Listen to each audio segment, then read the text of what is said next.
BJP RSS പ്രസ്ഥാനങ്ങളിൽ പ്രവർത്തിക്കുന്നവരുടെ ജീവൻ തന്നെ അപകടത്തിലാകുന്ന അവസ്ഥയാണെന്ന് മന്ത്രി V Sivankutty. Mafia സംഘങ്ങളെയാണ് BJP സ്ഥാനാർത്ഥികളാക്കുന്നതെന്നും മന്ത്രി ആരോപിക്കുന്നു. BJPയിൽ കൂട്ട ആത്മഹത്യ നടന്നുകൊണ്ടിരിക്കുകയാണെന്ന് കോൺഗ്രസ് നേതാവ് കെ മുരളീധരൻ പറഞ്ഞു. RSS പ്രവർത്തകൻ ആനന്ദ് തമ്പിയുടെ ആത്മഹത്യയിൽ രാഷ്ട്രീയം കലർത്തരുതെന്ന് BJP സംസ്ഥാന അധ്യക്ഷൻ രാജീവ് ചന്ദ്രശേഖർ പ്രതികരിച്ചു. തെരഞ്ഞെടുപ്പിന് ശുപാർശ ചെയ്ത പാനലിൽ ആനന്ദിന്റെ പേര് ഉണ്ടായിരുന്നില്ലെന്നും രാജീവ് ചന്ദ്രശേഖർ പറയുന്നു. വർഷങ്ങളായി RSSലും BJPയിലും പ്രവർത്തിച്ചു കൊണ്ടിരുന്നവരെ മാറ്റി വിവിധ രംഗങ്ങളിൽ പ്രവർത്തിക്കുന്ന മാഫിയ സംഘങ്ങളെയാണ് സ്ഥാനാർത്ഥികളായി മഹാഭൂരിപക്ഷം നിശ്ചയിച്ചിരിക്കുന്നത്. അതിന്റെ പൊട്ടിത്തെറിയാണ് ഉണ്ടായിരിക്കുന്നത്.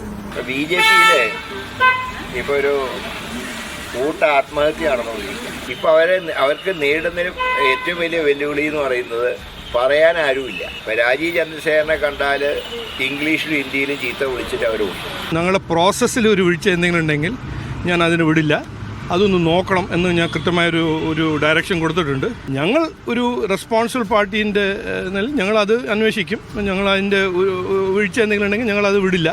പക്ഷേ ഇതുവരെ മനസ്സിലായത് ഞങ്ങളുടെ വീഴ്ചയൊന്നും ഉണ്ടായിട്ടില്ല.